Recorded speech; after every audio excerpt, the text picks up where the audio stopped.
Il y a des dates que l'on n'oublie pas.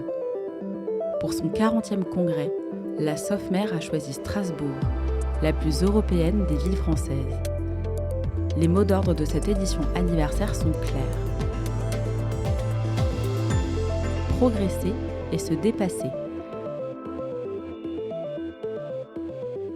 Mais alors, comment accompagner au mieux les patients dans leur parcours de santé ? Pour y voir plus clair, j'accueille le professeur Jean-François Caux. Bonjour. Bonjour. Professeur Caux, vous êtes chef du service de médecine physique, réadaptation fonctionnelle et traumatologie du sport au CHU de Liège et professeur à l'Université de Liège. Professeur Caux, j'ai une première question à vous poser. Lorsqu'on parle de traumatisme de la cheville, de quoi parle-t-on exactement ? Donc un traumatisme, c'est un accident qui va arriver sur une articulation, en l'occurrence au niveau de la cheville, et donc qui va entraîner donc une entorse, donc une atteinte ligamentaire. Habituellement, on est dans la majorité des cas sur des atteintes ligamentaires externes, donc le ligament collatéral latéral qui est formé de ces trois vaisseaux, dont c'est le ligament talofibulaire antérieur ou le ligament calcanéofibulaire qui sont les plus souvent atteints. Un traumatisme aigu, en général, il entraîne l'entorse, qui est l'entorse du ligament collatéral latéral dans la majorité des cas, qui est le premier diagnostic à avoir, mais il peut y avoir des lésions associées. Donc, à cette entorse du ligament collatéral latéral, on peut avoir des lésions ostéochondrales, on peut avoir des lésions au niveau des tendons défibulaires, on peut avoir des lésions de la syndesmose. Donc, en gros, le traumatisme en tant que tel peut créer plusieurs lésions. Et l'entorse en tant que telle, l'entorse latérale, quand c'est une entorse grave, elle peut aussi évoluer favorablement si on la prend en charge correctement, si on fait un diagnostic correct, qu'on prend en charge en rééducation de manière optimale, ou elle peut évoluer aussi vers une instabilité chronique qui peut entraîner une détérioration progressive de l'articulation avec de l'arthrose post-traumatique parfois très précoce. Alors, on va procéder par étapes pour réagir à ce que vous venez de m'expliquer. Déjà, premièrement, qu'est-ce qu'une bonne prise en charge du traumatisme de la cheville ? La HAS vient de publier justement dernièrement en 2025 ses recommandations sur la prise en charge de l'entorse de cheville, de l'entorse latérale de cheville aiguë. Et donc, quand l'entorse vient de se passer, il y a le concept police, donc avec la protection, on a adapté la charge que l'on va appliquer, l'application de glace, la compression et l'élévation du membre, de manière à pouvoir limiter justement le phénomène inflammatoire, le gonflement, éventuellement le saignement, et contrôler la douleur. Donc ça, c'est vraiment en aigu, dans les minutes, dans les heures qui suivent l'entorse. Après, il faut faire un diagnostic précis, pouvoir déterminer si cette entorse est plutôt bénigne ou plutôt grave. D'accord ? Donc si c'est une entorse bénigne, le traitement sera beaucoup plus court et il y a peu de chances d'avoir des complications. Tandis que si elle est grave, on pourra alors avoir un traitement qui va être plus long, avec des complications qui sont potentielles. Lors de ce bilan, on va devoir s'assurer aussi qu'il n'y a pas de fracture et qu'il n'y a pas de lésion de la syndesmose, parce que ça nécessite un traitement rapidement pour éviter les complications. Donc ça, c'est vraiment au début. Et une fois qu'on a pu faire le diagnostic d'entorse, la grader et s'assurer qu'il n'y a pas de fracture ou de lésion de la syndesmose, on peut débuter la rééducation précocement. S'il y a une atteinte grave des ligaments, vous savez bien que les entorses, on peut les classifier en 3 stades. Le stade 1, légère, le stade 2, modéré, le stade 3, grave. Si c'est une entorse de stade 2 à 3, on peut envisager une immobilisation avec une attelle semi-rigide ou dans certains cas même une attelle plâtrée en fonction s'il y a des diagnostics secondaires associés. Alors, la rééducation est à débuter au plus vite. Et puis, l'idéal, c'est de pouvoir revoir le patient dans la semaine, dans les 5 à 7 jours qui suivent, pour pouvoir évaluer déjà une première fois l'évolution, voir si on reste sur ce même diagnostic, s'il peut s'assurer qu'il n'y a pas de complications associées, et orienter la rééducation par la suite. Vous avez parlé de 3 stades d'entorse. Est-ce qu'il y a une classification précise de ces 3 stades ? Le stade 1, c'est l'entorse bénigne. Ça veut dire que les ligaments, quand on va les regarder en imagerie, ils seront épaissis, mais ils ne seront pas spécialement distendus. Le stade 2, donc là, c'est l'entorse moyenne. Là, on va avoir les ligaments qui sont distendus, donc on peut avoir déjà une petite laxité. Et le stade 3, donc à ce moment-là, on est le stade l'entorse grave avec les ligaments qui sont rompus. Et donc là, on aura une laxité plus importante. Si on est dans le stade 3, on a forcément une chirurgie qui doit intervenir? Alors, dans une entorse de grade 3, chez la personne non sportive de haut niveau, un traitement conservateur est à privilégier. C'est-à-dire qu'on va immobiliser temporairement pendant, on va dire, entre 3 et 6 semaines. Ça dépend un petit peu si on veut un traitement plutôt fonctionnel ou un traitement plutôt orthopédique pur. Hein. Donc, traitement fonctionnel, c'est plutôt 3 semaines, 2-3 semaines. Un traitement orthopédique pur, on sera plutôt sur 4 à 6 semaines. Et puis après, on devra faire une bonne rééducation permettant justement de récupérer les amplitudes articulaires, la force musculaire et travailler la proprioception. Chez le sportif de haut niveau jeune qui a une entorse de grade 3 du ligament collatéral latéral, on peut justifier une intervention chirurgicale précoce pour gagner du temps, pour le retour au sport. Ouais. Mais c'est vraiment la seule indication, c'est un sportif de haut niveau, quoi. Parce que là, on a une notion de vouloir aller plus vite pour pouvoir retourner sur le terrain sportif plus rapidement, chose qui n'est pas forcément indiquée ou nécessaire pour la population générale. Tout à fait. Et donc, dans la population générale, normalement, le traitement d'une entorse, qu'elle soit bénigne, moyenne ou grave, c'est un traitement rééducatif associé éventuellement à une immobilisation. Vous parliez d'instabilité. Il y a une potentialité d'instabilité. Donc, quand on a un traumatisme de la cheville, comment caractériser cette instabilité et peut-elle être différente selon les stades et les grades d'entorse et surtout selon les types de patients? L'instabilité va se manifester cliniquement par des douleurs, une cheville qui ne tient plus ou une sensation d'avoir cette cheville qui lâche ou qui lâche vraiment, qui est rapportée par le patient. Donc c'est essentiellement ces symptômes-là qui vont être des signes qui vont attirer notre attention. Et donc, cette instabilité peut être liée à une laxité excessive des ligaments qui n'ont pas bien cicatrisé ou qui vont cicatriser de manière trop laxe. Donc, on a une laxité mécanique, anatomique, qu'on va pouvoir observer avec l'imagerie. Hein. Si on fait un bilan radiographique dynamique en stress, on pourra observer justement qu'il y a une mobilité anormale au niveau de la cheville. Il y aura un tiroir, il y aura un valgus trop important, par exemple. On peut avoir aussi une instabilité fonctionnelle. Donc, c'est-à-dire que là, on a justement tout ce qui est proprioception et activité neuromusculaire qui est perturbé, alors qu'il n'y a pas de laxité anatomique visible. Donc ça veut dire que les ligaments ont bien cicatrisé, ne sont pas distendus, mais le patient garde un déficit proprioceptif lié probablement à une rééducation qui n'a pas été optimisée. Et alors on peut avoir aussi ce qu'on appelle une micro-instabilité. Donc là, on va avoir des patients qui gardent des douleurs, qui gardent cette sensation d'instabilité, liée notamment à une atteinte du faisceau supérieur du ligament talofibulaire antérieur, qui ne se voit pas toujours très bien en imagerie et donc qui doit parfois nécessiter une mise au point arthroscopique et qui nécessite aussi à ce moment-là une stabilisation arthroscopique. Et dans ces cas-là, que faire? Est-ce qu'il faut repasser par une phase d'immobilisation, par exemple, ou est-ce qu'on traite autrement? Donc, dans ce cas-là, le chirurgien va aller faire une arthroscopie pour réinsérer cette partie ligamentaire qui est désacérée, partiellement ou totalement. Et puis, il faudra bien entendu immobiliser temporairement le temps que cette opération puisse cicatriser. Et puis, encore une fois, il faudra faire la rééducation derrière. Justement, sur cette période d'immobilisation, de combien de temps doit-elle être dans l'idéal? Donc là, c'est plutôt aux chirurgiens qu'il faut demander, parce que les chirurgiens, ils sont parfois ces périodes-là peuvent varier d'un chirurgien à l'autre, mais classiquement, on va considérer qu'il faut 4 à 6 semaines dans le cadre de cette atteinte de micro-instabilité qui a été opérée. Donc si on veut une immobilisation, l'immobilisation, on n'immobilise pas les entorses bénignes, donc les stades de grade 1, on ne les immobilise pas.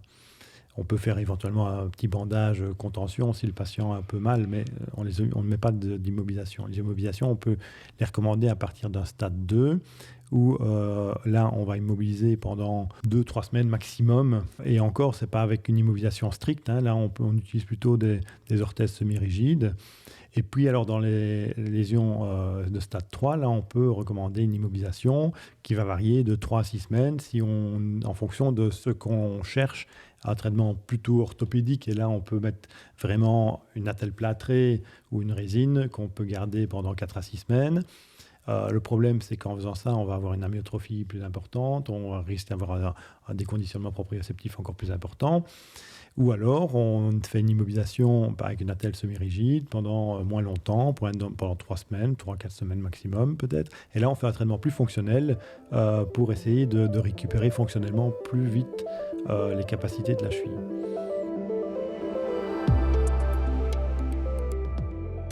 Est-ce qu'on a des statistiques sur la manière dont on se remet d'un traumatisme de la cheville?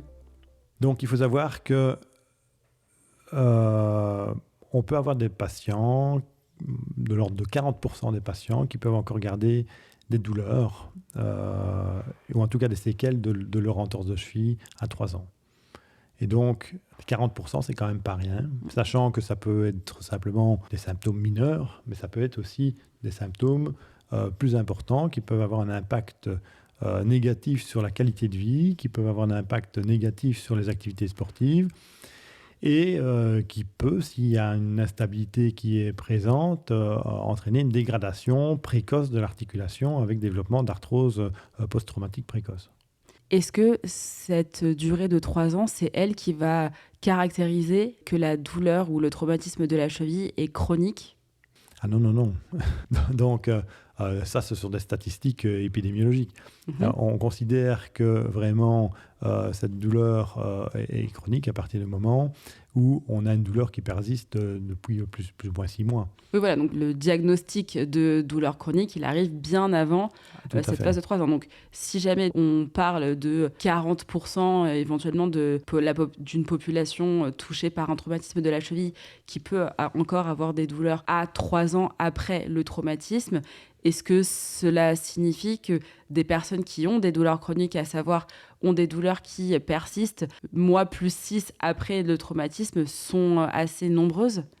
Oui, malheureusement, en fait, la prise en charge des entorses de cheville n'est pas toujours optimale. Pourquoi ? Parce que c'est très fréquent, et donc quand c'est très fréquent, malheureusement, c'est souvent banalisé. Fort heureusement, la majorité des entorses sont quand même des entorses bénignes, donc qui vont évoluer favorablement. Mais malheureusement, si un sportif ou une personne est atteinte d'une entorse moyenne à grave et qu'elle n'est pas prise en charge correctement, ou qu'elle reprend une activité physique trop précocement, comme malheureusement c'est souvent le cas, en tout cas chez les sportifs, qui reprennent souvent leur activité sportive dans la semaine qui suit l'entorse. Et ça, ce n'est pas bon si on a une entorse grave, puisqu'on sait bien que malgré que certains patients aient fait un traitement correct avec une bonne rééducation, à 6 semaines, leurs ligaments ne sont pas encore cicatrisés pour près de 90% des cas. Est-ce qu'il n'y a pas un risque d'un mauvais traitement dans le cas d'une douleur qui est persistante? Est-ce qu'on ne peut pas se retrouver face à des patients qui peuvent redouter d'aller chez le kiné, par exemple, parce qu'ils ont peur par anticipation des douleurs que peuvent provoquer certaines séances de rééducation? Effectivement, la chronicisation des douleurs fait intervenir des paramètres multiples, dont effectivement le vécu du patient. Et donc, ce vécu du patient, ses appréhensions, ses croyances, peut faire en sorte effectivement que la prise en charge ne soit pas optimale du tout, et que les croyances, c'est peut-être aussi, c'est jamais qu'une entorse, c'est pas grave, ça va passer. Hein, donc ça, effectivement, c'est des choses que l'on entend, et malheureusement, le fait que l'entorse et les douleurs deviennent chroniques, la cause peut être dans la mauvaise prise en charge dès le début. Donc, si le diagnostic, si la prise en charge initiale, l'immobilisation plus ou moins longue, la prise en charge rééducative, et c'est surtout ça, et en tout cas pouvoir faire le diagnostic des atteintes collatérales éventuellement associées, n'est pas fait correctement, forcément, cette entorse risque de ne pas bien évoluer. Et donc, on va évoluer vers cette cheville douloureuse et instable chronique qui peut évoluer vraiment vers une dégradation de l'articulation précocement. Si on s'intéresse au profil des patients sportifs de haut niveau, les sportifs de haut niveau, ils peuvent avoir un biais ou une sale habitude, appelons-le comme on veut, de vouloir peut-être retourner sur leur terrain d'exercice le plus rapidement possible et parfois même au détriment de leur santé ou de leurs conditions physiques réelles. En tant que médecin, que corps médical, quels sont les moyens à votre disposition pour pouvoir vous assurer que le patient sportif de haut niveau peut repartir sur le terrain en étant en pleine possession de ses moyens, autant que faire se peut, évidemment. Pour déterminer qu'un sportif peut reprendre une activité sportive et notamment, tout dépend de ce qu'on appelle par activité sportive. C'est la reprise de l'entraînement, c'est la reprise des compétitions, c'est la reprise de la performance. Tout ça, c'est un peu différent, même s'il y a une certaine progression entre les trois. Mais on peut considérer maintenant que dans le cadre d'entorse latérale de cheville, on peut se baser sur le concept de retour du sport avec le PASS, donc pour justement le contrôle de la douleur, de la mobilité, de l'appréhension, la possibilité de faire des activités sportives et des entraînements grâce au fait qu'on a récupéré une bonne stabilité de la cheville, une bonne mobilité, etc. Donc ce concept PASS est un concept international qui a déterminé 5 champs d'action à bien évaluer de manière à pouvoir s'assurer que lorsque un sportif est OK pour ces 5 dimensions, on peut l'autoriser à reprendre le sport. Après, il y a aussi l'Ankle Go. Donc l'Ankle Go, c'est aussi un score qui va nous donner une idée sur la possibilité de reprendre le sport. Ce score est basé sur 2 questionnaires d'appréhension et 2 questionnaires de santé, on va dire, de la cheville, et 4 petits tests cliniques qui tiennent compte de l'équilibre, tiennent compte de la possibilité de faire des sauts en appui monopodal et travailler la proprioception.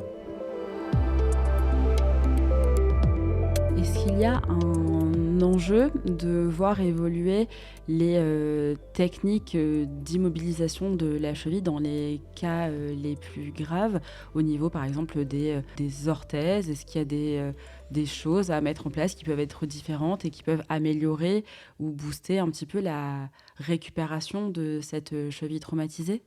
Il y a différents types d'orthèses. Donc il y a des orthèses d'immobilisation où là, l'objectif est d'immobiliser l'articulation et l'objectif est de permettre à la cheville et aux ligaments de la cheville de cicatriser. Donc là, ce sont des orthèses qu'on va utiliser uniquement dans les cas graves qui nécessitent une immobilisation stricte.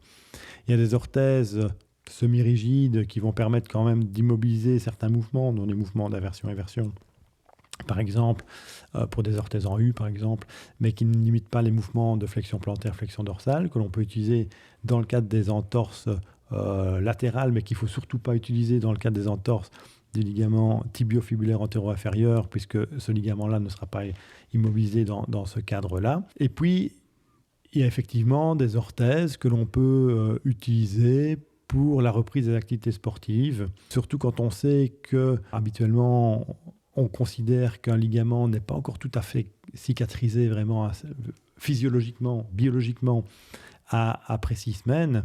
Leur port d'orthèse ou de strapping permet de mieux reprendre ces activités sportives en ayant la sécurité d'avoir ce soutien permettant aux ligaments de continuer à cicatriser.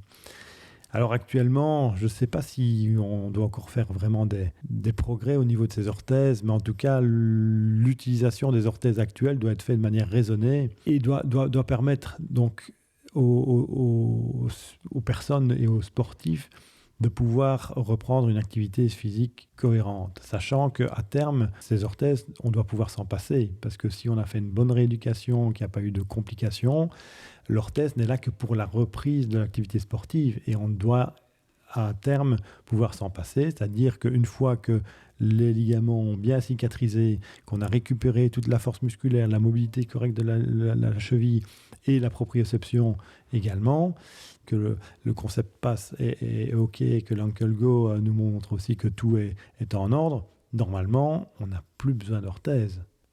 Ma dernière question va concerner encore une fois peut-être les préconisations qu'on peut faire au personnel médical qui est amené à traiter des traumatismes de la cheville. Quels sont les points clés auxquels il faut veiller pour faire en sorte que le traumatisme se remette autant que faire se peut, j'ai pas envie de dire le plus vite possible, mais le mieux possible dans notamment le cadre de ces 6 premières semaines, voire un petit peu plus, pour aussi éviter de tomber éventuellement dans des douleurs chroniques. La première chose à faire, c'est la prise en charge en aigu qui doit être vraiment bien faite pour limiter les complications, pour faire en sorte que l'on puisse permettre la cicatrisation correcte et qu'on puisse reprendre une activité physique dans un délai variable, mais qui est relativement court. Éliminer donc les pathologies surajoutées, donc les traumatismes surajoutés tels que les lésions de la syndesmose, les fractures, donc qui doivent nécessiter un traitement spécifique en aigu, avoir un suivi rapproché, nous permettant de s'assurer que la rééducation est correctement réalisée par rapport à la récupération de la force, par rapport à la récupération de la mobilité, par rapport à la récupération de la proprioception. S'il y a lieu d'avoir une immobilisation, on doit suivre le patient et décider de maintenir ou pas cette immobilisation en fonction de son évolution. Et bien entendu, tout signe d'alerte doit nécessiter une visite médicale permettant de comprendre pourquoi il y a un signe d'alerte et éventuellement faire des examens complémentaires qui vont confirmer ou pas qu'il y a une lésion associée qui doit nécessiter un traitement particulier. Mais par contre, s'il n'y a pas de lésion identifiée, il faut intensifier la rééducation, travailler sur les gestes, les positions problématiques, douloureuses, de manière à pouvoir permettre au patient de retrouver une cheville qui est tout à fait à 100%, indolore, stable et qui soit complètement fonctionnelle. C'est ce qu'on souhaite à tous les patients. Tout à fait. Merci beaucoup, professeur Co. Merci beaucoup. Au revoir. Au revoir. Ce podcast vous a été proposé dans le cadre du 40e congrès de la SOFMER. À l'animation, Shaima Deb. À la technique, Vincent Monteil.